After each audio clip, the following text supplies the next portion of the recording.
One day, in 1972, the city of California was going about its daily life peacefully, but behind closed doors, a massive heist was being planned that would go down in history. A group of 10 thieves, each specializing in a different field, secretly gathered to plan the greatest robbery in America. The plan was clear: break into the United California Bank at night and seize a huge sum of money without leaving any trace that could lead back to them. The preparations had begun months in advance. The thieves studied every corner of the bank, every security camera, every alarm, and every emergency exit. They meticulously drew maps of tunnels and back passages, making sure each step could be executed silently and without detection.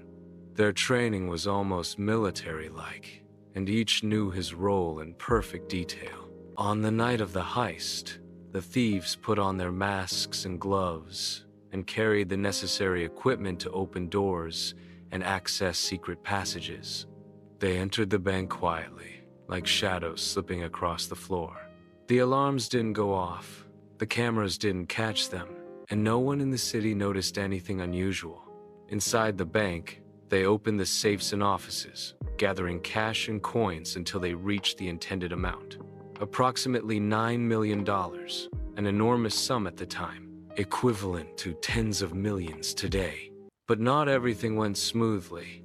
They occasionally had to deal with complex locks, carefully erase fingerprints, and make sure no paper or evidence could link them to the crime. After hours of meticulous work, they left the bank through secret tunnels and hidden exits, leaving the building looking completely normal, as if the robbery had never happened.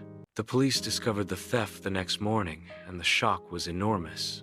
The investigation lasted for years, as there was no direct evidence of the culprits' identities, and detectives could not track a single lead. Some of the thieves managed to live in lavish wealth, moving between American cities, using the stolen money to buy properties, luxury cars, and even small businesses to hide the source of their funds. But, as often happens in such major crimes, their life away from justice didn't last forever. Small betrayals began within the gang. One revealed the location of the money. Another left a tiny digital trace that gradually led to their arrest. Some were sentenced to decades in prison, while others managed to evade capture for longer before eventually being caught. Each left behind stories of cunning and audacity, as well as mistakes that proved even the most meticulously planned crimes cannot remain secret forever. This heist became a living example of boldness, careful planning, and daring risk. It also showed that humans can use their intelligence for astonishing feats, whether legal or illegal. The stories of the 10 thieves who broke into the United California Bank remain etched in American history and continue to inspire films, books, and documentaries to this day, because it is a tale of criminal courage, greed, and intelligence that can turn a dream of theft into a shocking reality for everyone.